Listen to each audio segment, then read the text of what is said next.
Buenas tardes a todos. Señoras, señores, bienvenidos a estas jornadas de economía y bien común. Y lo primero es agradecer al organizador, don Francisco Molina, por no solo la organización de estas ya segundas jornadas de economía y bien común, sino por todo el trabajo que conlleva la previa organización de un grupo de trabajo que se viene reuniendo periódicamente y que, bueno, pues culmina los trabajos del año, por decirlo de alguna manera, en estas jornadas. Estamos esta tarde aquí para hablar de economía y felicidad. Eso es el título que ha propuesto nuestra ponente. ¿Sabían ustedes que existen multitud de libros, artículos e investigaciones sobre este tema? Yo me he enterado hace poco porque, por si no lo saben, yo tengo una formación matemática y nunca pensé que la felicidad se pudiese estudiar al lado de la economía.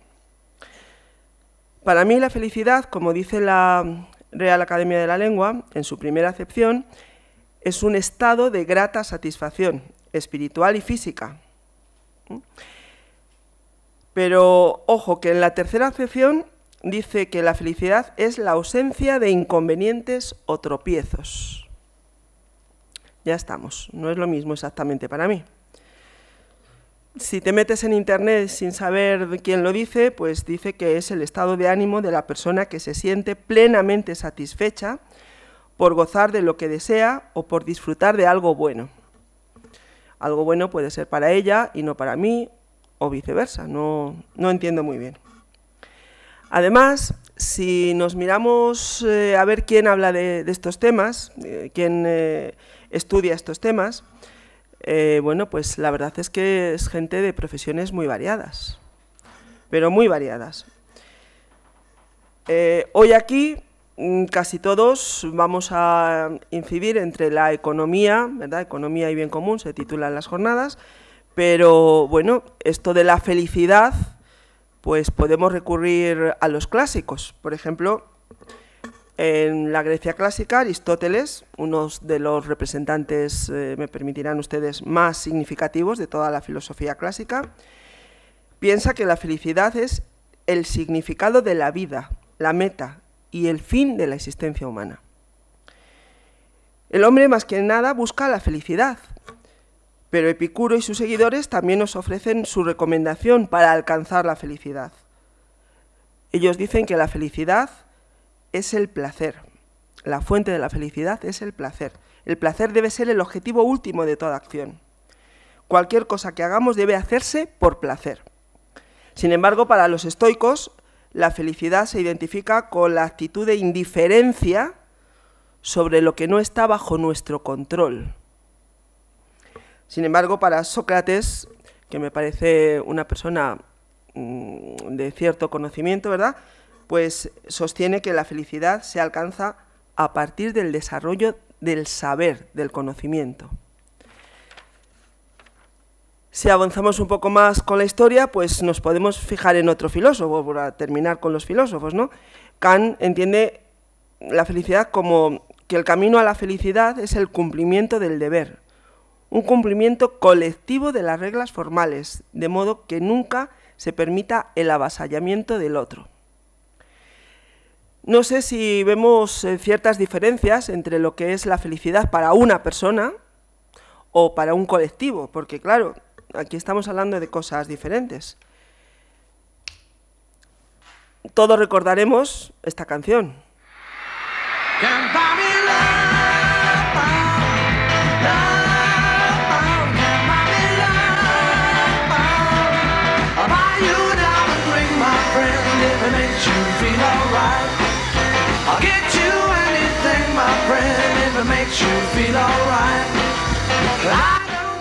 Está claro que esta canción es conocida por todos, ¿verdad? Y son los Beatles que hablan de que no se puede comprar el amor, ¿no? De alguna manera, pues parece que tiene que ver con lo que estamos hablando hoy aquí. Pero bueno, esta canción ya tiene unos años. Y para hablar de alguien más cercano en el tiempo, pues podemos poner como ejemplo a un psicólogo que no es un filósofo, Alejandro de Barbieri, que publicó en enero de este mismo año 2018 un libro titulado ¿Cómo se llama la charla de hoy? Economía y felicidad, con el subtítulo Claves para vencer el cansancio y vivir con sentido, donde realiza un mapa para comprender y actuar tanto en la vida individual como en los grupos de personas con los que nos movemos habitualmente. Es decir, que según este autor, la clave de la felicidad la tenemos nosotros, los individuos, ¿vale? Cada uno de nosotros. Hay otros libros que se pueden citar también de este año, como Los orígenes de la felicidad, de un grupo de autores, donde intentan hacer unas encuestas y hacer un estudio cuantitativo de esas encuestas sobre felicidad, donde la felicidad se mide entre 1 y 10. ¿Cómo se puede tener claro, para el que responde a esas preguntas, si he aumentado mi felicidad de 3 a 4 o de 4 a 5? ¿Qué significa realmente tener un 10 en felicidad? ¿Es que no hay algo más que el 10? ¿Cómo se puede medir algo que para mí es cualitativo como la felicidad? Con un número, Además, es que la felicidad hemos dicho que es diferente en cada uno de nosotros. Y no solamente diferente en cada individuo, sino también en los diferentes momentos de tiempo de ese individuo. No da lo mismo que me pregunten por la felicidad en un día en que yo estoy contenta por alguna otra circunstancia, o que me pregunten por la felicidad un día que me ha salido todo negro, ¿verdad? Y, por cierto, ¿sabían ustedes que también depende de las expectativas que tenga cada uno? Es decir, que se dice que el que tiene expectativas menos elevadas suele ser más feliz. ¿Estaríamos de acuerdo en que los factores que definen la felicidad podrían incluir la salud, el trabajo, la familia, el ocio, la climatología, el humor, el amor? Es que incluso en este libro que estoy citando, Los orígenes de la felicidad, con varios autores, que luego seguramente Raquel incidirá con ellos, hablan de que una revolución en la formulación de políticas está basada, por ejemplo, en el hecho de que un año adicional de educación incrementa directamente la felicidad de una persona en 3 centésimas como media durante toda la vida. ¿Cómo se puede medir eso de 3 centésimas o 3 puntos? Es que sigo sin entenderlo. Bueno, pero ustedes no se preocupen, porque hay países en que ya hace años también están pensando en la felicidad con relación a la economía. Hablo, por ejemplo, del reino de Bután, ese reino que está por allá en el Himalaya, donde hace 40 años aproximadamente el joven y flamante cuarto rey de Bután hizo una elección notable. Bután, como país, debía perseguir la felicidad nacional bruta, el FNB, en lugar del Producto Interior Bruto, que es lo que hacemos los occidentales, el PIB. Desde entonces, parece ser que, según dicen, el país ha experimentado una estrategia alternativa y holística para el desarrollo que hace hincapié no solo en el crecimiento económico, sino también en la cultura, la salud mental, la compasión y la comunidad. A partir de esta declaración del Reino de Bután, ha habido un montón de reuniones de expertos sobre el mismo tema, a ver si esto se podía aplicar en otros países. Ya que estamos en España, pues se me ha ocurrido pensar a ver qué hacemos nosotros los españoles. Por ejemplo, el profesor de la UNED, catedrático de Análisis Económico, don Francisco Mochón Morcillo, piensa que la economía ha contribuido con sus técnicas de análisis a cuantificar muchas de las relaciones formuladas por la psicología y a desarrollar hipótesis nuevas. Precisamente, además, dice que una de las ramas en los últimos años con más crecimiento, si se trata de investigación económica, pues es la relacionada con la felicidad. Una parte de esta investigación se ha dirigido a conocer la relación entre la felicidad y un amplio grupo de variables socioeconómicas, como el género, la edad, el estado civil, la salud, la religión. Otro informe del año 2017, también español, de la Fundación La Caixa. Fijémonos que La Caixa es una fundación, pero bueno, que tiene detrás toda una entidad financiera, económica. Bueno, pues todo el informe está dedicado a la felicidad y explica cómo se relaciona el nivel de renta o riqueza y la felicidad. Los resultados son bastante interesantes. En un país y un momento determinado, las personas con mayores ingresos tienden a reportar mayores niveles de felicidad. Qué descubrimiento, ¿verdad? La comparativa entre países también revela una relación positiva, pero no muy fuerte, entre renta y felicidad. En cambio, paradójicamente, el nivel de felicidad en un país apenas tiende a variar a largo plazo. Por ejemplo, situémonos en España. Hace 20 años, el 78% de los españoles se declaraban muy o bastante satisfechos con su vida. Y actualmente la proporción apenas se sitúa por encima del 80%, aunque nuestro Producto Interior Bruto, nuestro PIB, ha crecido un 25% y la tasa de desempleo ha disminuido ligeramente. Y es que una vez que las necesidades básicas están cubiertas, lo que parece que nos reporta satisfacción no es el nivel de renta absoluta, sino la relativa. Y es que la mente humana utiliza la comparación como método de valoración. En el caso de nuestro nivel de vida, comparamos nuestra situación con la que nos rodean, con la de las personas que nos rodean, con la nuestra propia en el pasado más reciente y con las expectativas o aspiraciones que nos habíamos formado para el futuro. Cuando la economía prospera, tanto el listón social como el propio elevan de modo de una mejora de los ingresos no impacta en forma significativa sobre la felicidad. A lo sumo, tiene un efecto transitorio hasta que las aspiraciones se ajustan a las nuevas circunstancias. En este sentido, varios estudios han demostrado que ganar un premio de lotería pues tiene un impacto efímero sobre la felicidad. Al principio muy bien, pero al cabo de 6 meses, cuando llega un año, los afortunados vuelven al mismo nivel de satisfacción con su vida que tenían antes de ganar el premio.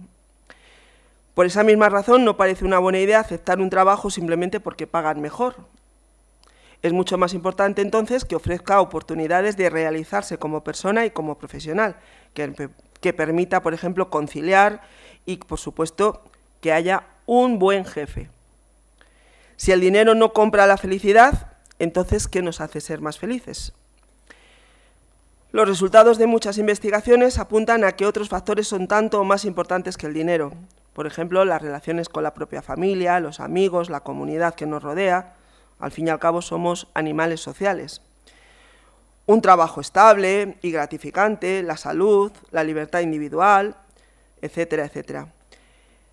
Estas lecciones pueden ser fundamentales a la hora de diseñar políticas públicas que deriven, por ejemplo, en la educación, en la sanidad, en la lucha contra el desempleo y que deben formar parte de esos pilares de un estado de bienestar que tenga por objetivo la felicidad de sus ciudadanos. Yo creo que aquí la experta hoy, esta tarde, va a ser la doctora doña Raquel Ibar Alonso, que es doctora con premio extraordinario en análisis económico y economía aplicada, licenciada con tesina en ciencias matemáticas, directora del laboratorio de datos creado por la Asociación Española de Profesores Universitarios de Matemáticas Aplicadas a la Economía y la Empresa, con sede aquí en nuestra Universidad CEU San Pablo, y miembro del Grupo de Investigación en Convergencia de Medios. Tiene publicaciones en revistas nacionales e internacionales de reconocido prestigio. Sus trabajos han sido divulgados en español y en inglés. Es profesora invitada en la Regional Economic Application Laboratory de la Universidad de Illinois y mantiene un carácter multidisciplinar en su línea de investigación, centrada en el estudio de técnicas estadísticas avanzadas, aprendizaje estadístico, Big Data y comportamiento social. Y además de todo, señores, les voy a decir una cosa muy importante que ella no me ha dicho que diga, pero que lo voy a decir. Está felizmente casada. Tiene 3 preciosos hijos y además es propagandista. Es decir, es socia de una de las entidades que hoy nos convocan aquí, del Centro de Madrid, de nuestra Asociación Católica de Propagandistas. Muchas gracias. En primer lugar, bueno, buenas tardes a todos, y lo primero que quiero hacer es agradecer a Francisco Molina la invitación que me hizo, que surgió en unas jornadas de paradigma económico emergente. Y bueno, pues fue en una charla entre ponencia y ponencia que surgió el tema de la felicidad, de la medición de la felicidad. Y bueno, por mi carácter de análisis de datos, como matemática que soy, pero también el interés que tengo por el análisis del comportamiento social, bueno, pues surgió el debate de si se está midiendo bien, si se está midiendo mal, si se está midiendo, si es correcto, si no es correcto, cómo se podría incluir este carácter de medición de la felicidad en la economía. Y bueno, pues luego me hizo la propuesta de dar esta charla y bueno, espero cumplir sus expectativas. En primer lugar, lo primero que voy a hacer, aunque fue una de las últimas citas que me encontré, citar a John Nash, porque me pareció curioso. En una entrevista que le hicieron en el año 2002, pues él habla de la felicidad. Y esta cita es la respuesta que da acerca de la transición entre la locura y la no locura a lo largo de su vida. Y curiosamente dice, era infeliz al recuperarme porque la normalidad no me hacía feliz. La locura empieza cuando descubres una segunda realidad en tu mente y a veces la eliges, porque te hace más feliz que la normalidad. Así alcancé un punto en el que yo era más feliz loco que cuerdo. Curiosamente, si recordamos, estaba en una transición, un periodo de locura, y recuperó la cordura para recoger el premio Nobel. Con lo cual, bueno, pues da mucho que pensar esta entrevista, invito a que la lean. Y bueno, sin más dilación, paso a concretar en qué va a consistir la ponencia.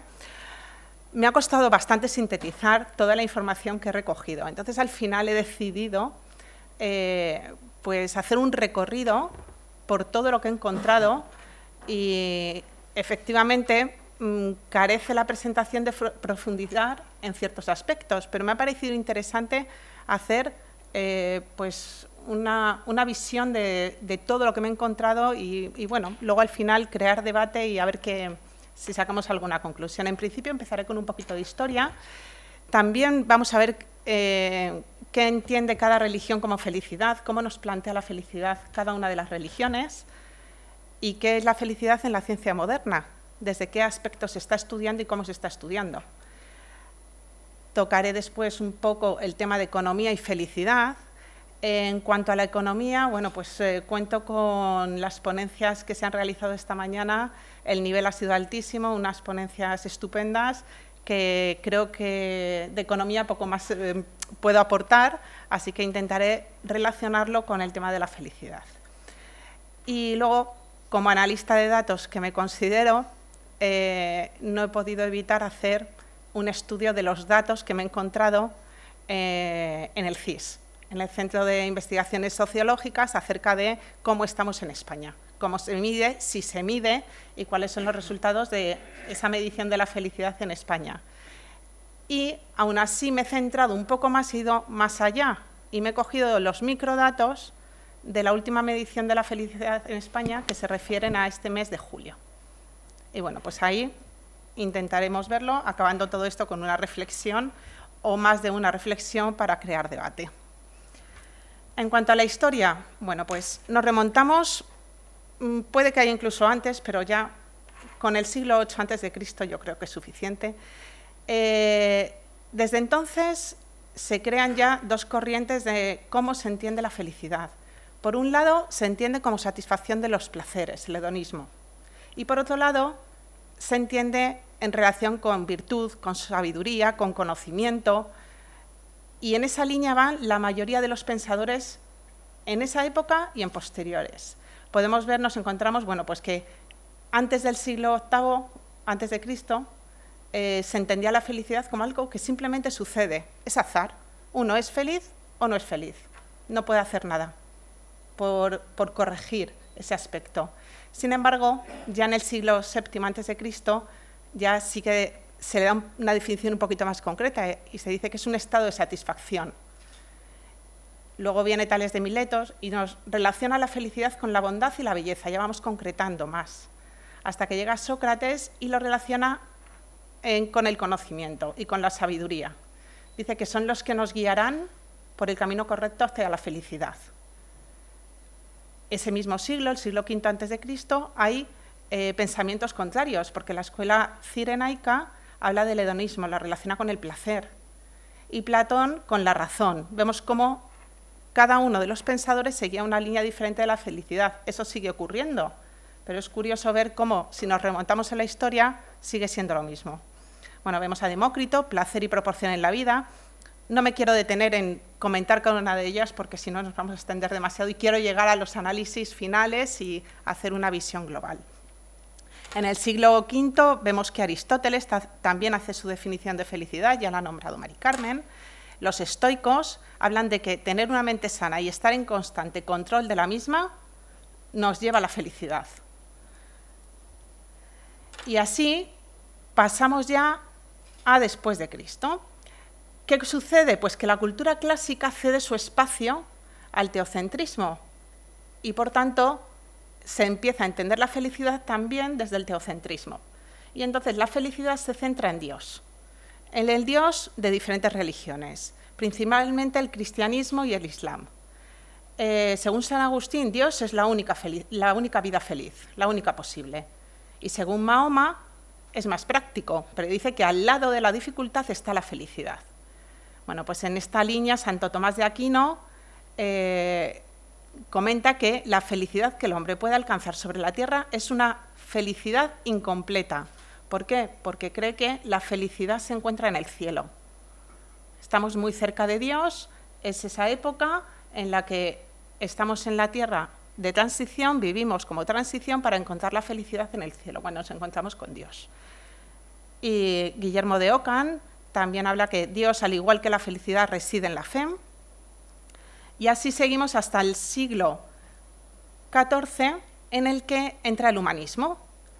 Se empieza a dejar de lado el teocentrismo para centrarse más en el hombre. Y dice, y el humanismo se basa en que los seres humanos tienen el derecho y la responsabilidad de dar sentido y formar a sus propias vidas, y dar forma a sus propias vidas. En eso consiste la felicidad. El hombre es capaz de conseguir la felicidad por sí mismo. Kant dice que no solo nos resulta complicado definir qué es la felicidad, sino también qué nos hace feliz. Bueno, aquí encontramos una acepción que yo la traería al siglo XXI. Luego veremos qué estamos haciendo, cómo se está midiendo la felicidad, pero podríamos traer a Kant, poner la frase de Kant y no estaríamos diciendo nada distinto de lo que está ocurriendo ahora mismo. Voltaire y Rousseau dice que el ser humano tiene derecho a ser feliz y es misión del gobernante conseguirlo, entra la política. Y habla de cómo tienen que dirigir el país. Y ya, si nos vamos al siglo XVIII, esta mañana se ha hablado de qué ha pasado en el siglo XVIII en cuanto a la economía, el siglo XIX, el siglo XX, ¿verdad?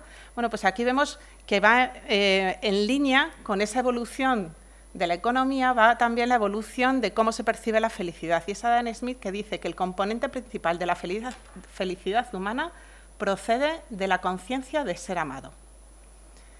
Y los utilitaristas dicen que es muy simple. La felicidad es una ecuación matemática, el placer menos el dolor. Muy prácticos. Thomas Jefferson, cuando termina su presidencia de Estados Unidos, dice que la mejora de la vida y de la felicidad humanas, y no su destrucción, es el primer y único objetivo legítimo del buen gobierno. Pero no nos define qué es la felicidad, con lo cual, bueno, pues se puede querer hacer, pero ¿cómo se hace? Ese sería uno de los problemas. El liberalismo moderno dice que la felicidad es el máximo placer que se puede obtener. Y así podemos seguir con Russell, que dice que la felicidad humana por encima de la prevalencia de cualquier partido o credo. O sea, es lo primordial que hay que buscar. En el siglo XXI, ¿Qué es lo que se hace? Se retorna a los siglos pasados y actualmente, ahora lo veremos, como hay diferentes corrientes, luego las vemos, en las que dentro de la ciencia económica vuelve a ser protagonista la felicidad. Se había abandonado con los utilitaristas y en este siglo ya empezamos a encontrar estudios, análisis en los que se dice que es recomendable incluir en los análisis económicos la felicidad. Mari Carmen ha hablado de un país, luego veremos cómo construye Bután el índice de felicidad que utiliza en sustitución de su Producto Interior Bruto, y en esa línea estamos yendo actualmente. Y bueno, luego tenemos el bienestar subjetivo, de también gente muy cercana a la política, un asesor de Obama y David Cameron, como es ministro, que dice que creen en el bienestar subjetivo, es decir, felicidad para ti y para mí. Bueno, pues una vez hecho este rápido recorrido, y pido perdón por todas las lagunas que supone esta visión tan rápida de tantos siglos, pero quería hacer una breve introducción en la que vemos que al final los aspectos de la felicidad no han variado mucho desde el siglo VIII a.C. Es decir, seguimos en la misma búsqueda de la felicidad desde dos puntos diferentes, aunque se vayan definiendo en diferentes entornos económicos y situaciones políticas. En cuanto a la religión, ¿cómo entiende la religión la felicidad? Bueno, pues el hinduismo dice que cuerpo, mente y alma se conectan para crear salud y felicidad. Nuestra felicidad y juventud depende de nosotros y de nadie más. Muy prácticos. El budismo también habla de la mente. Dice que la mente es la creadora de toda nuestra felicidad y de nuestro sufrimiento, se olvida del cuerpo. Y esta frase me ha gustado porque dice, ni tus peores enemigos pueden hacerte tanto daño como tus propios pensamientos. Es decir, que ensalza la mente por encima de cualquier otra situación. La felicidad está dentro y en eso cree el budismo. El cristianismo. Pues me ha costado definir la felicidad en el cristianismo. Este domingo, en el Evangelio, curiosamente la homilía, hablaron de la felicidad y dije, esta es la mía. ¿Por qué? Porque me pareció una definición que define bastante bien. Decía, niégate a ti mismo, carga tu cruz, sígueme y encontrarás la felicidad. Bueno, me ha parecido una definición que para el cristianismo es dentro de lo que hay. ¿Qué es lo que...? Bueno, pues Juan, en el Evangelio, dice que estos son tiempos de aflicción, cuando os vea nuevamente llegará la felicidad y nadie os la quitará, que son palabras de Jesús. Bueno, pues se sigue pensando dentro del cristianismo que se puede llegar a ser feliz, pero que la felicidad plena está en el encuentro con Dios. Dentro del Islam se dice que el secreto de la felicidad está en saber discernir. La felicidad y la paz verdadera se pueden encontrar mediante el sometimiento a los mandatos del Creador y Señor de los mundos. Y el judaísmo encuentra la felicidad en el trabajo, en la dedicación. La felicidad debe cultivarse activamente si queremos prosperar en esta vida. Bueno, pues me he quedado en estas las 5 religiones principales y vemos que todas buscan la felicidad, pero tienen cada una su matiz. ¿Qué pasa en la ciencia moderna? ¿Qué es lo que estamos encontrando ahora mismo? Bueno, pues que en la ciencia moderna, entre otros aspectos que podríamos buscar, nos encontramos la psicología positiva, que está muy de moda actualmente, y que se centra como medio para encontrar la felicidad en las emociones positivas. Es decir, para la psicología positiva hay que buscar en la vida todo lo que nos suponga una satisfacción, una emoción positiva, y ahí encontraremos la felicidad. Dentro de la neurociencia afectiva, definen que hay factores psicológicos que directamente afectan sobre la felicidad que sentimos. Es decir, ya nos definen de alguna manera qué es lo que deberíamos fomentar si quisiéramos aumentar la felicidad en los individuos para conseguir que crezcan estos niveles. Habla de la resiliencia, habla de las emociones positivas, de la atención refinada, de la introspección, la generosidad, la empatía, el altruismo, el cuidado de los demás. Es decir, yo esta mañana me he acordado en la ponencia, la segunda ponencia, que hablaba de la ética y la moral dentro de la economía. Bueno, pues aquí nos está definiendo de alguna manera que esa ética y esa moral es necesario fomentarla para encontrar la felicidad. Y luego me he encontrado dos movimientos que me han parecido muy curiosos y que actualmente se están dando, son relativamente novedosos, y es el Aige, lo pronunciaré seguramente fatal, perdón, y el Lagum.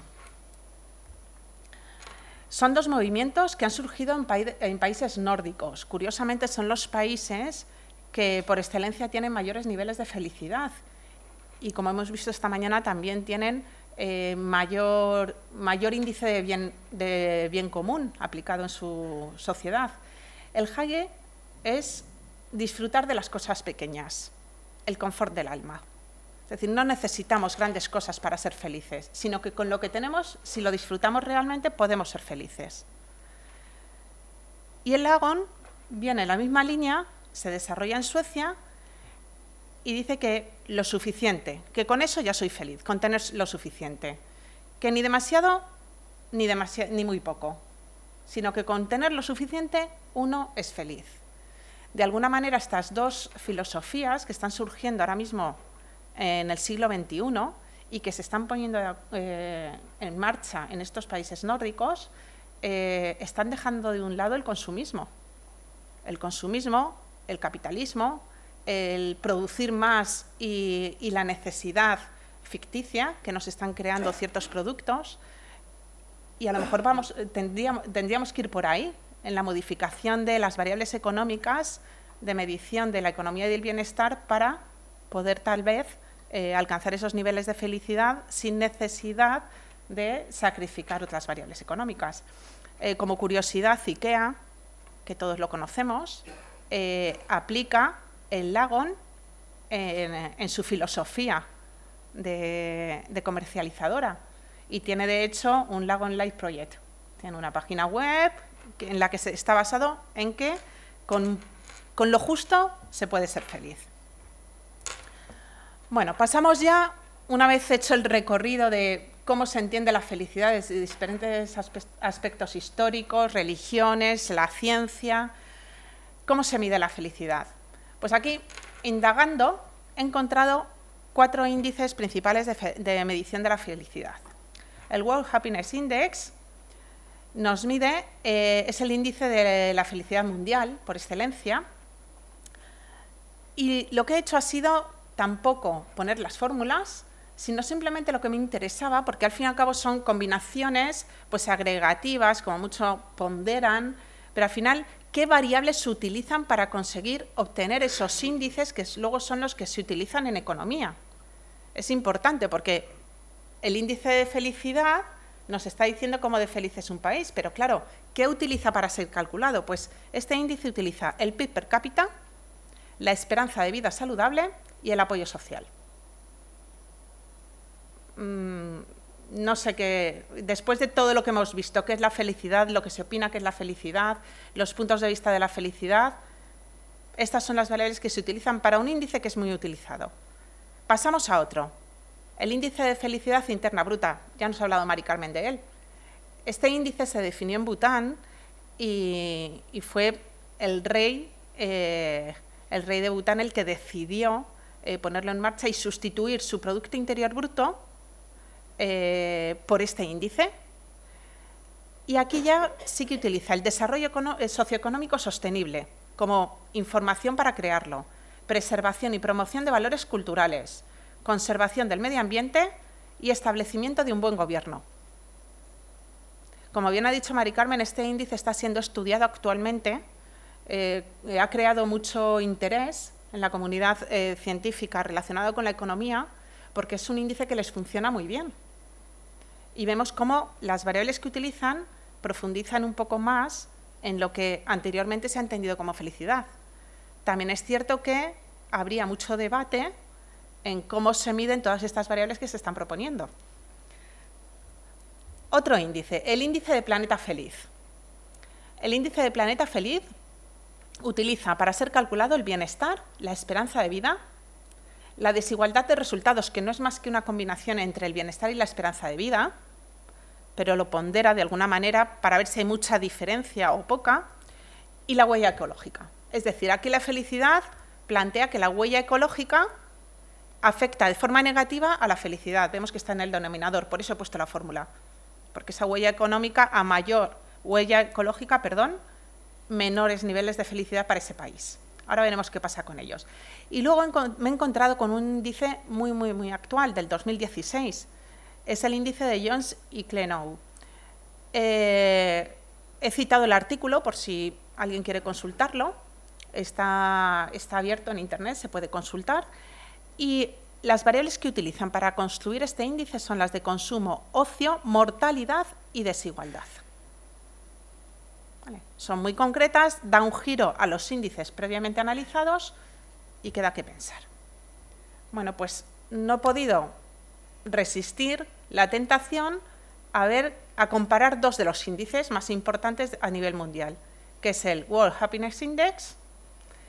Se ve desde lejos, el color verde son los países que están en primeras posiciones en cuanto a nivel de felicidad según este índice, y el color rojo son los países que están en últimas posiciones. España, creo recordar que estaba en la posición 36. ¿Vale? No va mal. A mí me ha chocado esta mañana cuando yo, recordando estas cifras, se hablaba que en España había un nivel de pobreza tan alto. De alguna manera es contradictorio, lo veremos luego en los datos. Bueno, ¿y qué he hecho? Compararlo con el Happy Planet Index, índice de planeta feliz. Utiliza una metodología totalmente distinta, utiliza otras variables y ¿cuál es mi sorpresa? Que me encuentro que el rojo es el índice en el que sitúa el país menos feliz y el verde niveles más altos de felicidad. Fíjense en Estados Unidos y en Canadá. Vuelvo al anterior. El verde era ranking primero, de las primeras posiciones. El rojo es de las últimas. Y claro, si yo soy un político y quiero hablar de la felicidad, puedo hablar de la felicidad. Solo necesito utilizar el índice que me favorece a las pretensiones y a lo que yo quiero explicar. Tenemos un problema. Lo dejo como debate. Yo lo siento, pero en esta ponencia no he encontrado soluciones, solo he encontrado preguntas y como tal quiero transmitirlas para avanzar en ello. ¿Vale? Me ha chocado, podríamos analizar el resto de los países. España no se queda en términos intermedios, por ejemplo. Los países nórdicos no se ven demasiado aquí, pero los países en Europa, los países nórdicos también se quedan bastante igual, en primeras posiciones. Es decir, hay países en los que no se modifican las posiciones, pero me ha resultado curioso Estados Unidos, Canadá. ¿Vale? ¿Puede ser lo de la huella ecológica? Posiblemente. Habría que analizarlo en profundidad. Bueno, no he seguido indagando en más índices porque posiblemente nos encontraríamos con contradicciones curiosas. Y una curiosidad más que me he encontrado. A la hora de medir la felicidad, hay una empresa que lleva midiendo la felicidad desde hace mucho tiempo, que es Coca-Cola. Si uno hace un poco de memoria y recuerda los diferentes anuncios, todos los anuncios de Coca-Cola iban enfocados a la felicidad. Es decir, ya se dieron cuenta hace tiempo que hablando de la felicidad incitaban al consumo de Coca-Cola. Es decir, los estudios que tenían de análisis socioeconómico y de comportamiento social lo detectaron ya hace tiempo. He puesto aquí 4 links, en principio no los voy a mostrar porque sería mucho tiempo, pero bueno, y luego si a alguien le apetece que los pongamos, los podemos poner. Pero he cogido 4 eslogans, que es comparte felicidad, un anuncio que está en YouTube con ese eslogan, otro la felicidad es siempre la respuesta, otro regala la felicidad y otro destapa la felicidad. Yo sí que los he visto y os puedo decir que van todos en la misma línea. Ayuda al de al lado, dale felicidad, bueno, y siempre, pero es curioso porque el anuncio no habla de Coca-Cola. Siempre es alguien feliz con la Coca-Cola o al transmitir la Coca-Cola está transmitiendo la felicidad o le está ayudando. Entonces, bueno, pues es una campaña en la que utilizan la felicidad para su eslogan de movimiento. Y ha desarrollado un Instituto de la Felicidad, en el que tiene una pregunta, en el que va valorando, si uno quiere contestar, puede medir su propia felicidad con diferentes variables. Bueno, esto como curiosidad. Pasamos ya a la economía y la felicidad, tema complicado. Tema complicado porque, claro, la economía parte del hecho de que el bienestar material es previo al bienestar y a la felicidad, que a su vez está directamente relacionada o está muy cerca con los cambios en el poder adquisitivo. Pues ya hemos tirado todo lo anterior por la borda. Porque, claro, si tenemos que partir del bienestar material para llegar a la felicidad, ya aquí sí que vámonos a las variables económicas, cuantitativas, y vamos a valorarlas. Si crece mi renta per cápita, crece mi felicidad. Pero ahora veremos que eso no es cierto. Pero esos son los principios de la economía, como se entiende en las últimas décadas. Bueno, tenemos a Thomas Jefferson, que dice que la mejora de la vida y de la felicidad humanas, y no su destrucción, es el primer y único objetivo legítimo de un buen gobierno. Ya en el 810. En el 971 hay dos psicólogos que estudian la felicidad individual y colectiva. La mejora en la riqueza, en los ingresos y otras circunstancias objetivas del entorno de las personas no producen efectos reales en el bienestar de las mismas. Rompe la relación entre la felicidad y la mejora en las condiciones económicas. Hay dos economistas, en el 74 y en el 76, que hacen un análisis empírico en el que utilizan información de una muestra recogida sobre personas que valoran su propia felicidad o entienden cuál es su bienestar subjetivo desde su propio punto de vista. Y en este estudio también se pone en duda que la riqueza explique ese bienestar, esa felicidad. Vamos en el mismo sentido. Y bueno, luego nos encontramos más actual Hamilton en el 2006, que bueno, también dice que el discurso sobre la felicidad comienza a desasosegar a los conservadores, pues hasta el comentarista más obtuso sabe que cualquier reflexión acerca de ella significa cuestionar la aportación del consumo y la supremacía del mercado. En el 2007 también hay una cita de Bruni y Porta, y dice que cuando hoy los economistas usan el término felicidad, conscientemente o no, están en línea con Bentham, es decir, con la línea hedonista, y muy lejos de Aristóteles, es decir, con la línea de la virtud, de la sabiduría. Nos están diciendo que los economistas relacionan la felicidad con el placer directo. Va en contra de la relación de la felicidad en el mundo de la ética y de la moral. Tenemos al premio Nobel, Kahneman, en el 2006, que dice que se sobreestima el ingreso en cuanto al impacto que tendrá en el sentimiento subjetivo de la felicidad. Kahneman actualmente es uno de los líderes en el estudio de la felicidad.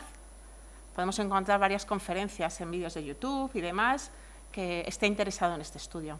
Y finalmente, me he encontrado un estudio que previamente ya la ha nombrado Mari Carmen, The Origins of Happiness, Los orígenes de la felicidad, publicado en el 2018, y en el que mide la satisfacción, pretende relacionarla con la felicidad y plantea una escala de 1 a 10.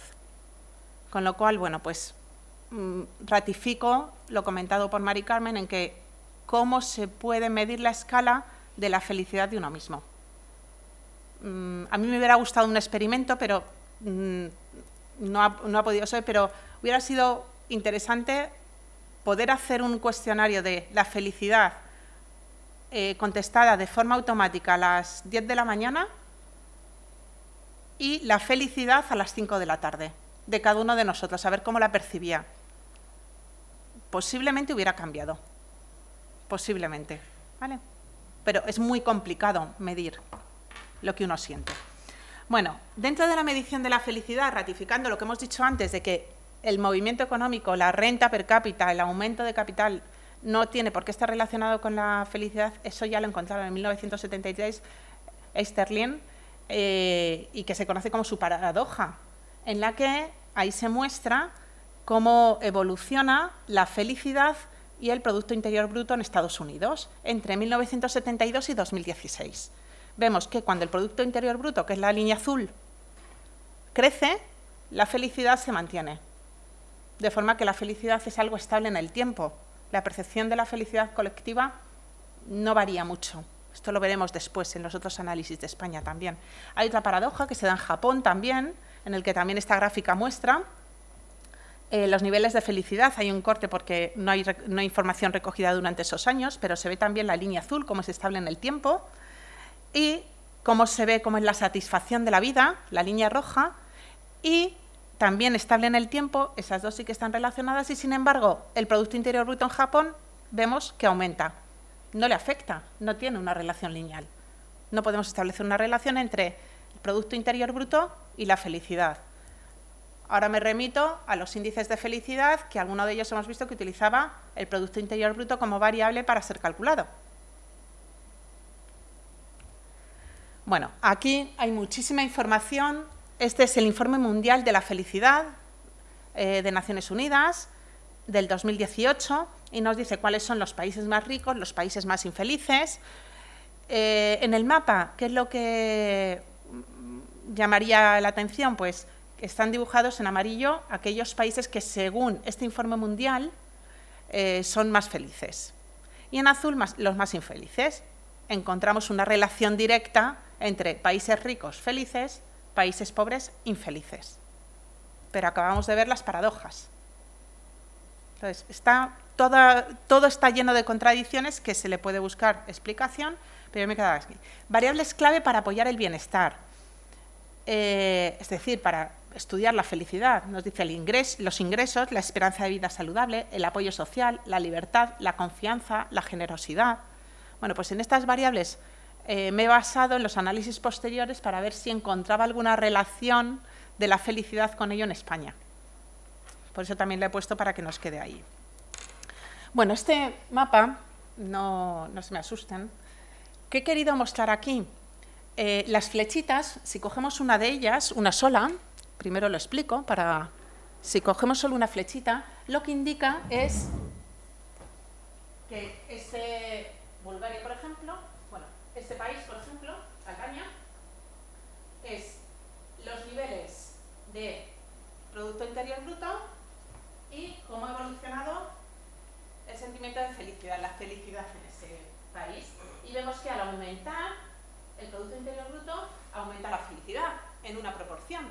Las flechas hacia arriba. Todas las flechas que van hacia arriba están relacionadas de forma directa. Al ser más ricos, somos más felices. En términos medios del país. Las flechas pretenden estudiar de forma temporal esa evolución. Bueno, pues si lo miramos de forma global, vemos que todos los países que están por una zona del GPD bajo, podríamos relacionarlos desde el punto de vista económico con los países más pobres, tienen la flecha que relaciona estas dos variables de forma positiva. Es decir, los países pobres, en general, porque luego encontramos algunos que no, ¿de acuerdo? Porque eran muy felices, pero en general, salvando las excepciones, un país pobre, si aumenta su Producto Interior Bruto, aumenta su nivel de felicidad. Pero cuidado, vámonos a los países ricos, que están allí, y que ya disfrutaban de niveles altos de felicidad. Vemos que todas las flechas, de nuevo, hay excepciones, no todas, pero las flechas son en sentido hacia abajo, ¿verdad? ¿Qué quiere decir? Que según aumenta el Producto Interior Bruto, disminuye la felicidad. O sea, nos están diciendo que es que ya no es que sea una relación directa, es que es una relación inversa. Que llegado a un momento de Producto Interior Bruto, ya si aumentamos ese Producto Interior Bruto, disminuye la felicidad. De nuevo me remito a las ponencias anteriores en las que nos decían que las previsiones a futuro es que el Producto Interior Bruto crezca poco, pues casi mejor. Porque cuanto más crezcan en los países desarrollados, menos felices vamos a ser, según estos análisis. ¿De acuerdo? Siempre me baso en los análisis que estoy analizando. Con lo cual, tenemos que tener mucho cuidado con estos resultados y analizarlos bien. Bueno, aquí podemos ver todos los países que han sido estudiados con este índice y teniendo en cuenta el índice que se ha utilizado. ¿De acuerdo? ¿Qué más tenemos? Bueno, pues indagando, porque desde que me propuso la charla Francisco, he seguido indagando en Internet, me he encontrado con un profesor joven peruano, profesor Urubina, que en 2015 tiene una charla en la que dice ¿por qué no somos más felices si somos más ricos? Y da los 7 puntos que explican esta relación inversa, es decir, justo lo que acabamos de ver en los países más desarrollados. Somos más ricos y, sin embargo, mi nivel de felicidad no aumenta. ¿Por qué? Bueno, pues aquí lo explica. La renta relativa, es decir, no nos importa el dinero que tenemos, lo que cobramos, sino respecto a lo que tenemos. La adaptación hedónica, es decir, uno tiene unos deseos, hay ciertos aspectos en la vida de uno que le hacen sentir bien, pero cuando esos los tiene ya preestablecidos y los ha conseguido, crea otros nuevos. Vamos adaptando en cada momento esos sentimientos. El umbral de satisfacción lo vamos moviendo, entonces nunca estamos satisfechos 100%. También vamos expandiendo las necesidades, y hago referencia a la pirámide de Maslow, la conocemos todos, ¿verdad?, que es la jerarquización de las necesidades humanas. En cuanto conseguimos la base, pues ya queremos conseguir. En cuanto conseguimos las necesidades relacionadas con la fisiología, queremos relacionadas con la seguridad. En cuanto conseguimos las de seguridad, y seguimos subiendo hacia arriba, ¿verdad? Hasta que llegamos a la autorrealización, que sería el vértice superior. Tenemos el gasto en los bienes defensivos, es decir, nos preocupamos en exceso de defendernos del entorno, de defendernos de lo que nos rodea, por si acaso. Gastamos en los bienes relacionales, y algo que esto ya da más que pensar, la degradación moral y espiritual, ¿vale? Keynes tiene una cita bastante dura, y solo leo la última parte. Hablando de la avaricia, la usura y demás, dice que porque solamente ellos nos pueden sacar del túnel de la necesidad económica hacia la luz del día. Habla de las connotaciones negativas en cuanto a la degradación moral y espiritual. Es decir, dice que todavía nos quedan unos días. Bueno, visto esto, lo dicho antes, me metí en análisis de los datos que encontré. ¿Por qué elegí el organismo del Centro de Investigaciones Sociológicas? Porque realiza unas encuestas de forma periódica a todos los españoles, selecciona una muestra, tiene una ficha técnica que luego la comentamos, con lo cual, desde un punto de vista estadístico, representa muy bien a la población de todos los españoles. Y al ser unas encuestas periódicas, pues se puede recoger la evolución. Primero, nos mide la felicidad. Lleva incluyéndola en sus encuestas del 95. ¿Por qué está puesto desde el 2014? Porque en el 95 se preguntó por primera vez, pero de forma esporádica. Desde el 2014 aparece en todos los baremos. En todos los baremos que recoge el CIS aparece, excepto los de agosto, que ahí no realiza barómetros y sí realiza índices de confianza del consumidor. Y curiosamente, pese a lo que hemos dicho antes, tiene una pregunta en la que hace que el individuo, el encuestado, conteste cuál es su nivel de felicidad en una escala de 0 a 10. Nivel de felicidad propia. Vamos a ver, curiosamente, los resultados. Se ve poquito, no sé si se ve aquí esta línea azul, se ve desde el fondo. Poco, bueno, la marco yo, por aquí, ¿de acuerdo? La escala va de 0 a 10, esta línea azul, que la voy marcando, es la media de la felicidad en España desde el 2013 hasta el 2018, hasta julio del 2018, que son los últimos datos que tenemos. La media nos está diciendo que está muy cerca del 8, en torno al 7,5, va variando cada año, pero es muy estable, ¿verdad? Vale, ahora recordemos los niveles de pobreza. Personas en el umbral de pobreza en España. Era altísimo, ¿verdad? Creo recordar que habíamos hecho esta mañana un 23%. Y sin embargo nos sentimos muy felices. Es curioso. La línea amarilla no es más que la dispersión, es decir, no hay mucha dispersión en los datos, luego lo veremos más detallado.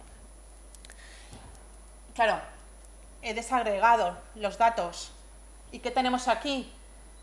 El porcentaje de españoles cada año con su nivel de felicidad. Entonces vemos que en la línea amarilla, arriba del todo, están el porcentaje de los españoles que tienen un nivel de felicidad de 8, que se han posicionado ellos mismos. Felicidad subjetiva, ¿cómo de feliz me siento? En un 8, y es el porcentaje más alto. La mayoría de los españoles se sitúan ahí históricamente. Estamos hablando desde el 2013 hasta el 2018, mes a mes.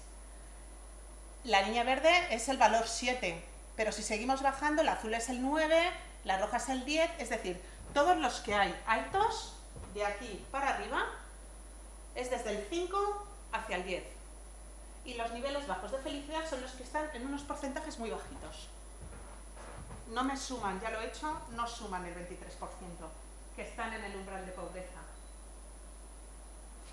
Y esto es una percepción propia de su felicidad. Es decir, hay personas en el umbral de pobreza que están recogidas en esta muestra y que dicen que son felices. Lo dejo ahí. ¿Qué he dicho? Bueno, vamos a ver qué pasa con la situación económica. Si somos tan felices y si a más riqueza, mayor felicidad, tendremos que ser muy ricos, ¿no? O nos tendremos que sentir como tal.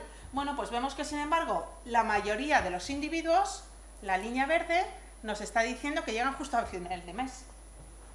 No muy ricos no somos. Y, sin embargo, nos sentimos muy felices. La línea naranja ahorra un poco de dinero cada mes. Pero fijaros que la línea amarilla, la naranjita esta, ya es que les resulta difícil llegar a final de mes. Es decir, la percepción de la situación económica que tenemos es peor que el nivel de felicidad que creemos que tenemos. Somos felices aunque somos pobres. ¿Está bien? ¿Y cómo vemos la situación económica nacional? Bueno, pues fijaros que no tiene nada que ver esa percepción con lo que hemos visto antes. También es cierto que aquí deberíamos fijarnos a partir del 2013, ¿de acuerdo? He sacado la gráfica para ver cómo la crisis ha hecho cambiar esa gráfica, para que no perdiéramos la referencia del pasado, pero los datos antes eran a partir de aquí. Esta línea azul quiere decir que es muy mala. Es decir, en el 2013, que éramos muy felices, que nuestra situación económica era justa, la mayoría, resulta que decíamos que la situación económica nacional era malísima la mayoría de los españoles. Vamos viendo contradicciones, pero cuando esas variables de economía, situación económica y de felicidad se mantenían estables en el tiempo, resulta que la percepción de la situación económica nacional ha variado totalmente. Se cruzan la situación muy mala con la situación regular. Es decir, relación no encontramos aquí con ninguna de las dos variables. Y, de nuevo, confianza en el gobierno central, por relacionarlo con variables políticas. Vemos que también el comportamiento tampoco se relaciona mucho. Esto si queréis discutirlo, discutimos luego un poquito más detallado, pero con esto, ¿qué es lo que he querido hacer? Al hacer el estudio en España, ver cómo un simple vistazo de estadística descriptiva nos muestra que no existe esa relación como tal. Y ahora me he metido un poquito más y he cogido uno de los barómetros, el de julio, el último que tenemos, y he cogido el microdato. Vamos a ver qué sucede ahí. Son 2.485 entrevistas en 256 municipios españoles y 47 provincias, con lo cual está muy bien representada la población española, que se ha recogido hombres y mujeres a partir de 18 años. El nivel de confianza es del 95,5%, representatividad muy alta. Es decir, que son datos teóricamente muy buenos. Bueno, pues ¿qué nos encontramos? Sabiendo, eso ya no lo he mostrado, pero sabiendo que el nivel de felicidad, ya lo hemos visto antes en el 2018, ¿verdad?, era alto, vamos a ver las diferencias que hay en unos sectores y en otros. Entonces, evidentemente, vamos a mostrar siempre valores altos en torno al 8, que hemos visto antes, 7 y pico era, ¿verdad? Y entonces vemos las diferentes comunidades. Bueno, todos tenemos en mente la comunidad más rica, la más pobre, las más felices En términos relativos, vemos que Ceuta despunta. Y luego tenemos las Islas Baleares y tenemos a Melilla, las más felices. Y las más pobres podemos ver que es Galicia. Y bueno, por ahí La Rioja, Aragón. Bueno, podríamos ir viendo ya Madrid, está dentro de las que son infelices también. Bueno, es curioso, sería cuestión de analizar. Tampoco se hace referencia al PIB de cada comunidad, ¿verdad? Si pensamos, si lo cruzáramos con la renta per cápita, no se correspondería. Aquí he hecho un poco un pupurrí de algunas variables en las que he estudiado la felicidad. La verdad que he sacado muchísimos gráficos y no había demasiadas diferencias. Por ejemplo, de hombres y mujeres somos igual de felices. Ya si vamos a pormenorizar, sí que hay una pequeña diferencia, que tal vez los hombres son un poco más felices que las mujeres, pero muy poquito. Hay tan poca diferencia que no tenía sentido estudiarlo. Dentro de la situación personal, de si se tiene pareja, no se tiene pareja, los más infelices, que es aquel de allí, los más infelices son aquellas personas que no tienen pareja. Las que tienen parejas, convivan o no convivan, son más felices. Hablamos de términos muy pequeñitos por el tema de que estamos siempre en una escala del 8. ¿Vale? Dentro de las condiciones socioeconómicas de la persona entrevistada, es una variable recodificada por el CIS, es decir, es una variable que ha sido calculada a partir de otras variables de la propia encuesta. Bueno, pues nos dice que los más infelices son los que se dedican al trabajo doméstico no remunerado, es decir, amas, amos de casa, y los jubilados y los pensionistas. Luego por ahí los pequeños empresarios quieren acercarse, y los parados también. Podríamos decir que son los 4 bloques que serían los más preocupantes dentro del grado de felicidad que sienten. Y en cuanto al estatus socioeconómico, vemos que están muy igualados y dentro de los estudios, los más infelices, dentro de los niveles altos que estamos hablando, son los que son personas sin estudios, que es la primera columna. Bueno, he intentado hacer una radiografía rápida, que no sea muy pesada, pero sí nos vamos haciendo una idea de cuál es la situación y cuál es el nivel de felicidad según la situación que tenemos cada uno de ellos. Bueno, yo me dedico al análisis de perfiles sociales. ¿Cómo no iba a hacer un perfil social? Entonces he hecho un pequeño perfil social, no me he metido mucho en ello, pero ¿qué es lo que he hecho? Decir, bueno, pues según la felicidad y todas estas variables que me proporciona el CIS, vamos a ver en cuántos grupos podría dividir a mi población, según los datos proporcionados por el CIS en julio del 2018. Me ha salido que hay 7 grupos diferenciados, estos 7 grupos. He puesto esta tabla porque, claro, luego cuando estudiemos los diferentes grupos, no hay que olvidar el porcentaje que representa cada uno de ellos. Hay uno que es el grupo 2, que representa tan solo el 1,10%, muy poquitos, pero bueno, tienen un perfil curioso. Hay otro grupo que es el 1 del 3,5%. Y luego vemos los otros grupos que ya son un poco más homogéneos, donde siendo el más numeroso el grupo 4 y luego el grupo 7.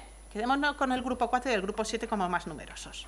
Vamos a ver los resultados. Bueno, me la voy a saltar porque he resumido estas gráficas por si luego queremos volver a análisis más pormenorizado, pero es la misma que estas flechas. Bueno, aquí tengo todas las variables que he analizado grupo a grupo. Para simplificarlo y quitar números de por medio, lo más simple que he encontrado ha sido flechas. Cuando he puesto una flecha hacia arriba, quiere decir que es positivo. Es decir, la economía en España en el pasado, pues en término medio, ese grupo opina en término medio que va bien, flecha verde. Que está intermedia, la azul, y que va mal, flecha roja. He generalizado mucho desde un punto de vista estadístico para poder interpretar estos grupos. Bueno, pues si vemos que en las variables económicas, bueno, primero, la variable felicidad, que la he puesto en la tabla arriba. Vemos que solo hay un grupo que se identifica con el grupo de los felices. Dentro de esos baremos, el grupo 4 es el grupo de las personas más felices. Si recordamos antes, era el grupo más numeroso. No se diferenciaba mucho del 7, y el 7 son los más infelices. ¿De acuerdo? Si vamos viendo hacia abajo el grupo 4, vemos todo flechas verdes. ¿Qué me está diciendo? Que ve todo de color de rosas. Es maravilloso.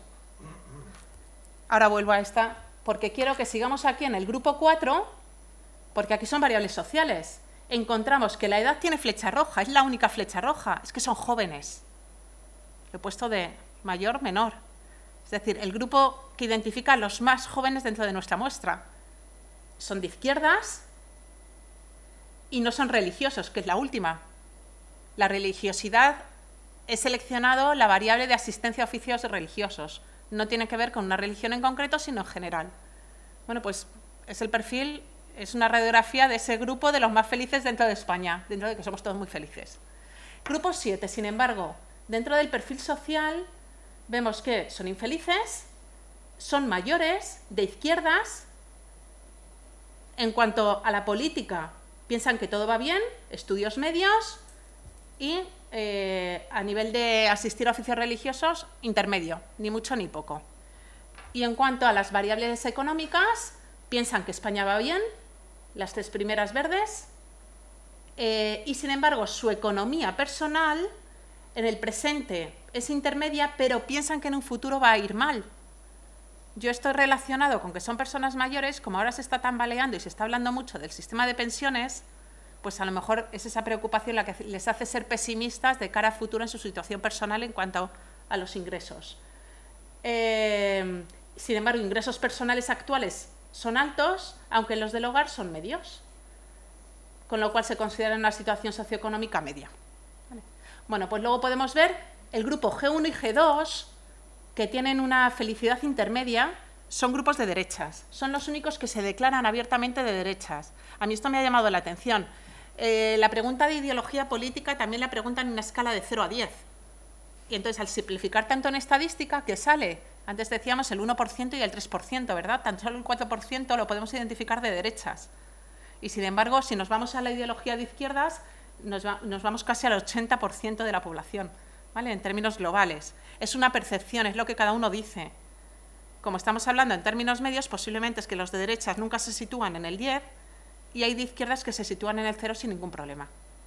Es una lectura para que entendamos bien estos datos. Bueno, pues vemos que los del grupo 1 y de 2, que es una felicidad intermedia, pero vemos que en cuanto a la política, fatal.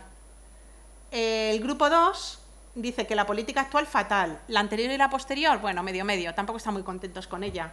No tienen estudios, ninguno de los dos, los estudios son nivel bajo de estudios y son o religiosos o muy religiosos, es decir, asisten a oficios religiosos, tanto unos como otros.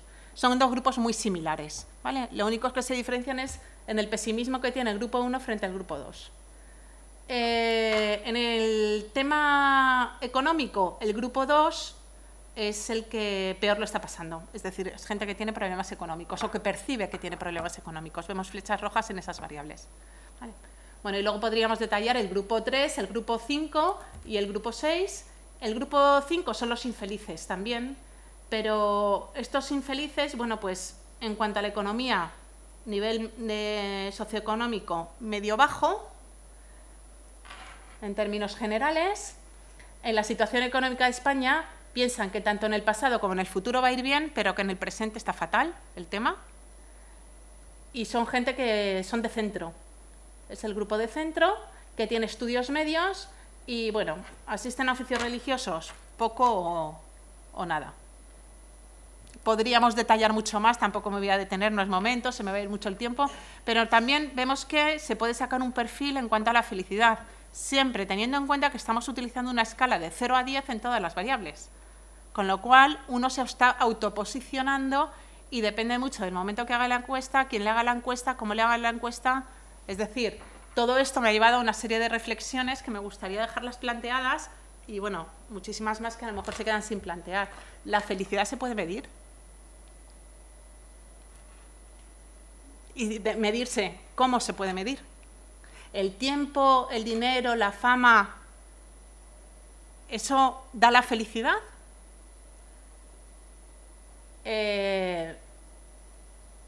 Y si es así, ¿qué tipo de felicidad? ¿Una felicidad instantánea?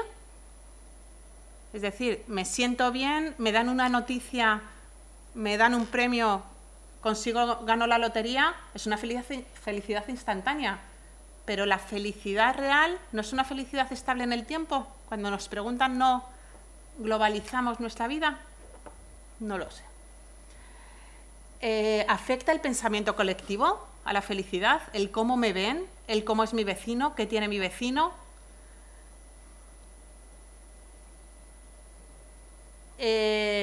¿Los valores están enfrentados al consumo o no lo están? ¿Son cosas diferentes? ¿Son cosas que se tendrían que mover en diferentes direcciones? Hay Voltaire habla en El buen bramano, un pequeño cuento, una fábula, en la que enfrenta la felicidad y la sabiduría. Y habla de una mujer ignorante que es muy feliz. Entonces, ¿la felicidad está contrapuesta a la sabiduría? Es decir, cuanto uno más sabe, más infeliz es. Y actualmente la felicidad está al alcance de unos pocos, de aquellos que tienen dinero, que tienen tiempo para disfrutarla, o está al alcance de todos. Son preguntas en las que, bueno, yo creo que son totalmente opinables y que hay muchísimo campo para estudiar. Y después de contestar estas preguntas y muchas otras, creo que sería el momento de plantear un índice de felicidad que midiera todo eso. Pues muchas gracias por la atención y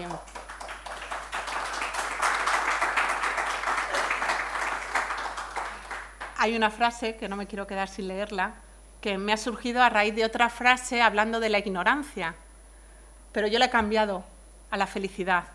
No hay persona más infeliz que aquella que cree que nunca podrá ser feliz.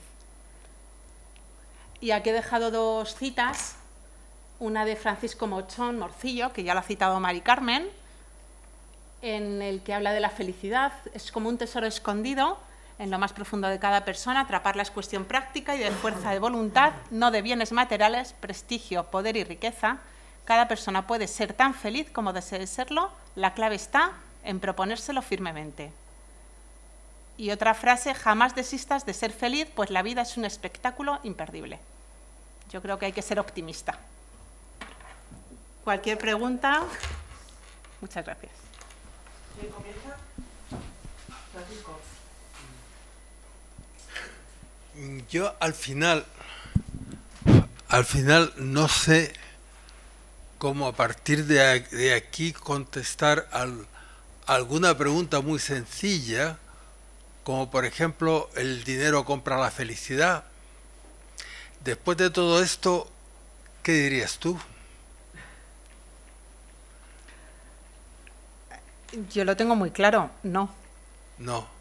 No, todo lo contrario en todo caso. El exceso de dinero hace llegar a la infelicidad. ¿Tú crees que esto se deriva de los estudios que has hecho tú o de tu experiencia personal? Es una experiencia personal, Yeah. en primer lugar, pero luego me ha ratificado alguno de los estudios que he observado, el de las flechas. Es decir, hay un techo en el que cuando uno tiene poco dinero, el dinero sí que le lleva a ser más feliz. Pero llega un momento, llega un umbral en el que el dinero lo que produce son preocupaciones, necesidades creadas, no reales, en el que a uno le hace perder la noción, la sensación de ser feliz. Eso, he visto algunos estudios que concuerdan con eso, es decir, cuando el nivel de ingresos es muy bajo, un pequeño aumento hace aumentar mucho la felicidad, pero luego llega un momento que ya se llega a una asíntota y más adelante incluso baja la curva de la felicidad, ¿sí? O sea que tú estarías de acuerdo básicamente con eso, ¿no? Eso está dibujado aquí, en este mapa que hemos puesto antes. De forma un poco más complicada, país a país, pero vemos como los países más ricos, esto para no... el rojo, ¿no? Sí. Estos países más ricos tienen las flechas hacia abajo. Mayor ingreso, disminución de la felicidad. Y los países más pobres, mayor ingreso, aumento de la felicidad. Todos disparan hacia arriba. Bueno, eso me hace pensar a mí. Entonces podemos pensar que el Producto Interior Bruto hay que aumentarlo indefinidamente en el mundo. Pues o sea, tenemos que seguir siempre aumentando el PIB. Definitivamente no. ¿Debe ser eso nuestro fin? No. Debería haber un nivel en el que los países desarrollados, pero eso es una opinión propia, no sigan aumentando ese Producto Interior Bruto y ayuden a aumentar el Producto Interior Bruto a los subdesarrollados, hasta que lleguen a ese umbral. Sería además una forma de equilibrar la economía y que todos llegáramos al tope de felicidad, con lo cual sí es posible aumentar la felicidad a nivel mundial sin perjudicarse a nadie. Pero va en contra del consumismo y del capitalismo.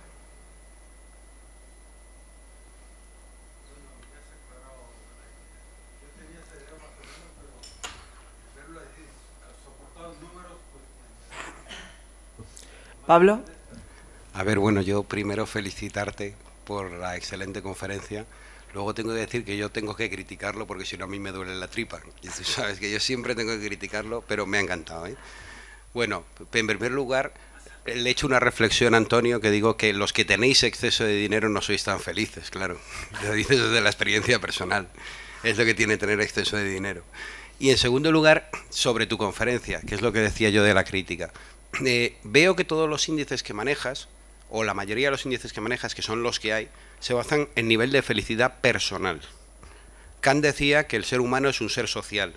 Y si te das cuenta, los países que salen más felices son los escandinavos, que son los que tienen mayores tasas de suicidio. Quizás nos estamos equivocando al hacer todos estos estudios, empezando por tu conferencia, y lo siento, en medir la felicidad personal. Decía la Madre Teresa de Calcuta que nosotros somos una gota en el agua, en el mar, pero que si faltas tú, al mar le falta una gota. Entonces, a lo mejor tendríamos que empezar a ver no cómo somos de felices, sino cuánta felicidad repartimos. Y medir la felicidad no desde un punto de vista personal, sino desde un punto de vista social de lo que aportamos a la sociedad, basándonos en la parábola de los talentos y en la felicidad que irradiamos, no la que recibimos. Quizás es una mecánica de estudio que no se hace y por eso esos datos son tan contradictorios. Claro, gracias, Pablo. Si realmente esta ponencia lo que quería era mostrar exactamente eso, las contradicciones que existen con los índices que están construidos actualmente. Yo curiosamente, y a raíz también de esto, me he dedicado a una de las áreas de investigación que estoy desarrollando junto con Carolina Cosculluela, que está aquí, es la construcción de índices. Hemos construido un índice de desarrollo humano, hemos modificado en pequeñas condiciones el ya existente, utilizando los mismos datos de Naciones Unidas, para incluir algo más que sea más realista, y nos ha cambiado el ranking de los países. Hemos construido, lo han publicado recientemente, un índice de esperanza de vida. Hace escasamente 20 días en Palermo propusimos un índice para medir la empleabilidad relacionada con la discapacidad en Estados Unidos, condado a condado, viendo si había relación espacial entre los diferentes condados. Quiero decir que vamos construyendo índices. Es complicado, es muy complicado. Hay un punto de complicación y es que no te lo acepta la comunidad científica, porque hoy por hoy en la comunidad científica se acepta las grandes organizaciones. Un índice avalado por Naciones Unidas es el válido, digas lo que digas. Entonces, ¿qué hemos hecho nosotras? Dentro de una metodología novedosa, hemos basado nuestros análisis, nuestros índices en aportar pequeñas características. ¿Qué hemos incluido en todos ellos? El tiempo. No es lo mismo una situación puntual a una evolución temporal. Pero estoy de acuerdo contigo en que el índice de felicidad tendría que empezar por hacer un análisis exhaustivo de qué es la felicidad, con lo cual volvemos a una de las reflexiones de ¿se puede medir? ¿Es observable? Y en caso de serlo, lo que hemos dado aquí, en estos índices, nos están hablando de esperanza de vida, desigualdad de resultados, es decir, comparan el bienestar, pero el bienestar ¿en qué condiciones? En condiciones económicas. Habla de la huella ecológica, pero en ningún momento está hablando aquí de variables éticas, morales. Es complicado. Es un reto muy bonito, yo creo que es necesario ahora mismo para que evolucione la economía hacia un carácter más humano. Pero es muy complicado, estoy de acuerdo contigo. Y estos estudios se contradicen. Sí, Antonio. Sí, yo quería felicitar a Mari Carmen Escribano por sus palabras, me han encantado. por supuesto, a Raquel, pero vamos, es que no me ha sorprendido ninguna de las dos, pues son brillantes. En cuanto a la felicidad, yo creo que la felicidad se transmite. Es decir, yo cuando soy feliz veo que los que están al lado, pues en cierta forma lo notan, y cuando soy infeliz también. Es muy importante ser feliz, sobre todo que los jefes sean felices, si eso es verdad de que se transmite, ¿no? Pero yo lo relacionaría con algo que ha estudiado Raquel, que hemos estudiado Raquel y yo, que es lo del aprender y desaprender. Curiosamente, los países pobres lo que hacen es aprender, no, al tener más renta lo que hacen es aprender y a lo mejor ganan su felicidad, que era una de las de que lo decían los filósofos. Y los países ricos lo que hacen es desaprender, y además es un desaprender acelerado. Lo del Big Data y la inteligencia artificial va a hacer que el número de cosas nuevas que vamos a tener que desaprender para aprender otras nuevas sea brutal y además muy acelerado. Esto se está acelerando cada vez más y posiblemente puede ser una causa de infelicidad, es decir, que genera una incertidumbre y una inestabilidad no solo en qué trabajo tendré, sino que el propio trabajo te va a hacer que lo que sabes va a durar muy poco, o sea que tienes que continuamente modificarlo, pero es mi opinión. Muchas gracias. Yo creo que sí, que es una de las facetas que define y describe por qué ese comportamiento. Es decir, que eso se traduce en el estrés, en la inseguridad laboral, en más trabajo, en volver a formarse, en planteamiento personal de para qué sirvo, no sirvo. Lo hemos hablado en la comida, ¿no? Un poco en esos términos. Gracias. En cuanto a la forma de medición, en psicología se presenta el problema de la operativización de los conceptos, ¿no? Y aquí pues habéis utilizado la escala subjetiva de 0 a 10, ¿no? Yo he visto en otros estudios sobre felicidad otros medios. Uno de ellos ha sido poner una serie de emoticons y decir a la persona cómo te sientes tú y que elija el emoticon que cree que en ese momento le corresponde más a su forma de sentirse. Y otra además es no preguntarle directamente a la persona, sino a sus allegados si creen que esa persona es feliz y que sean ellos los que evalúen en la escala de 0 a 10. Son todo aproximaciones, porque realmente la felicidad en sí, pues primero que es muy difícil de definir y segundo que para medirla pues hay que... Pero vamos, cuando nos enfrentamos a variables como este tipo, pues de este tipo tenemos que asumir esa cierta incertidumbre o inexactitud, claro, efectivamente. Sí. Esas formas de medición se utilizan mucho, tú lo sabes bien, cuando son preguntas delicadas en las que la respuesta no debe ser demasiado meditada, ¿verdad? Entonces el emoticono hace inmediatez en la respuesta y el preguntar al de al lado hace que lo valore de forma más objetiva que uno mismo. Claro. Entonces, son formas muy válidas y podrían ser aplicadas y comparadas. De todas maneras, la validez de constructo siempre está un poco ahí. Es complicado, es complicado. Pásalo atrás. Yo quería aportar una simple reflexión, y es que abundando en lo que decía Pablo y lo que acaba de decir Paco, la felicidad es un sentimiento de cada persona. Entonces le estamos pasando la bola al que está al lado para ver si él percibe que yo estoy feliz. No sé muy bien si mi sentimiento es mi percepción de mi estado de ánimo, o lo percibes tú mejor que yo misma. Ahí lo dejo. Es que se puede utilizar varias formas. Sí. Venga, profesor. Sí, gracias Raquel por unas reflexiones que además creo que te reflejan bastante bien, ¿no? En tu capacidad de analizar las cosas con una inteligencia práctica importante, ¿no? Eso es el futuro de la humanidad, va por ahí, ¿no? A mí me hace mucha gracia esas relaciones que hay con el PIB y tal, porque yo recuerdo perfectamente cuando en mi casa pasamos de la fresquera a la nevera, del fregadero a la lavadora automática, ¿no? Aquello fue una fiesta. O sea, la felicidad era completa en toda la familia, ¿no? Y las amas de casa, no digamos, vamos, aquello era fenomenal, ¿no? A estas alturas, pasar del modelo XB27 al 37, que lleva además no sé qué, pues no pasa nada, o sea, no se nota, o sea, no procura ninguna felicidad, ¿no? Es decir, y creo que en eso hay algo de los nórdicos, ¿no? Es decir, que han llegado a un nivel en que dicen, bueno, ¿y a partir de aquí qué? Pues a partir de aquí lo mejor es irse a otro sitio donde pueda haber novedades, suicidarse. Es decir, que es así de triste. Y lo único que me preocupa es lo de Bután. Eso de que sea el Estado el que te mida y te lleve a la felicidad, eso me da terror. Es decir, espero que Bután se libre de esos canallas pronto, porque es una canallada, y además conozco el tema, y realmente es una dictadura, en que nunca van a progresar ni a ser felices. Nada más, gracias. Muchas gracias. Que por cierto, un apunte.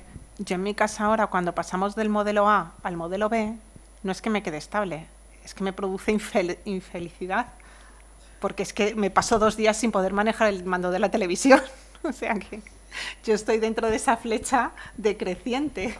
Si lo diseña un hombre, si lo diseña una mujer, seguro que lo entiendes. No creo, yo creo que igual. Lo he comprobado en los softwares de control de la gestión de riesgos financieros. Es decir, lo que es monótono, previsible, pesado, aplicado por señores, se lo saltan. Lo que es impredecible, ligero y de alguna manera invita a entrar en el proceso es la lógica femenina, la lógica difusa. Y ahí se pillan los infractores. Y eso lo he vivido en la Universidad de Berkeley. Don Julián. Yo quería hacer una pregunta, no sé, yo soy un ignorante en esto, yo soy feliz porque soy feliz, yo he nacido así, ¿qué le voy a hacer? A mí me da la impresión que la felicidad es una variable individual y además es una variable resultado. Por eso mucha está la dificultad de su análisis. ¿Por qué? Porque es una variable que se ve influenciada, voy a hacer un modelo muy pequeñito. X es la felicidad y viene explicada por infinidad de variables. Y quien se lo explica muchas veces son siempre variables subjetivas. Por ejemplo, desde un punto de vista económico, la escuela marginalista de la Revolución decía que el bienestar se consigue maximizando el beneficio, es decir, cuando tú llegabas a un proceso óptimo de Pareto, un mundo ideal. Bien. Para otros, la felicidad pues está en conseguir cosas, en la opulencia. Es decir, para mí radica la dificultad en que es una variable que parece que engloba un concepto general, pero que es individual y dependiente de otras muchas variables que a su vez pueden ser interpretadas por colectivos distintos de formas distintas, donde pueda influir el nivel de renta, el nivel de desarrollo del país. Es decir, es un tema muy complicado, con lo cual a mí me has dejado, pues yo no sé si feliz o infeliz, porque yo creí que era feliz, pero porque yo siempre he sido así, me comprendes. Frente a los avatares de la vida, si no eres feliz, pues eres tonto, ¿qué le vamos a hacer? Pero eso es otro tema. Mi pregunta concreta es, la dificultad en el análisis, que sé que lo haces muy bien además, me comprende, el método empleado del análisis cualitativo de todas esas variables ha dado resultados fiables o algunas veces cuando se hace ese estudio la duda que le entra a uno. Te lo pregunto como investigadora. Gracias. Yo, todos los índices que he mostrado aquí, no los he calculado yo ni los he creado yo, simplemente he mostrado los resultados que había. Lo que yo he calculado ha sido la última parte, con el CIS. Uy, perdón. Me voy aquí directamente. Todos los análisis que he hecho con el barómetro del CIS, ¿no? Entonces, esto son encuestas recogidas. Con lo cual, la fiabilidad de estos resultados, cuando estamos hablando de todos los españoles, es el índice del 95,5% que he comentado antes, que es la representatividad de la muestra seleccionada, y le doy credibilidad al organismo, como es el CIS, de que esa muestra la ha realizado aleatoria, y, por supuesto, la representatividad yo no la pongo en duda. Las variables, tengo aquí el link. Se puede ver la encuesta que se ha realizado, las condiciones de los encuestadores, es decir, es bastante exhaustiva. Y además que luego hay variables que contrastan si el encuestador piensa que está siendo sincera la persona, si no, entonces todo eso se depura. Con lo cual, la recogida de la información es fiable. El análisis es descriptivo. Un descriptivo quiere decir qué es lo que hay. No estoy aplicando inferencia en esta primera parte, que podría ser la pregunta, con lo cual los resultados son los que son. ¿Que los queremos generalizar a la población? Tendríamos que aplicar unos pequeños intervalos de confianza, pero no variaría mucho porque hemos visto que hay bastante estabilidad. ¿Dónde podríamos entrar a cómo de fiable es o no es? Pues lo que ha comentado Francisco. Las preguntas, claro, se está preguntando, el CIS está preguntando si es feliz y que te posiciones en una escala de 0 al 10, además discreta. No te permiten posicionarte en el 0,8 o en el 1,3. No, es 0, 1, 2, 3 y así, de golpe. Y es directa la pregunta, no se anda con rodeos, con lo cual eso sería lo que podríamos analizar. Y eso es lo que yo creo que también he pretendido plantear en las reflexiones. ¿Es medible? Sin querer entrar en controversia de lo que están realizando los investigadores del CIS, pero realmente esa forma de preguntar la felicidad, un poco en la línea que lo planteas tú, ¿realmente se recoge así el nivel de felicidad? Para mí puede ser feliz, para ti a lo mejor no. Y te puede gustar el fútbol, y a mí puede gustar, no sé, hablar. Yo hoy puedo estar muy infeliz porque hay un partido de fútbol y me he tenido que quedar en casa cuando no me gusta el fútbol. Es una tontería, una felicidad instantánea. Si me preguntan en ese momento, pues yo bajo 2 puntos el nivel de felicidad. Bueno, vamos a ir terminando porque se hace la hora. La última pregunta, por favor, y nos vamos con las demás preguntas a tomar un café. No, yo únicamente quería decir una cosa. En uno de los gráficos que has mostrado, parece que los países más pobres son los que van subiendo más deprisa en su felicidad y los países más ricos se estancan y dejan de ser felices.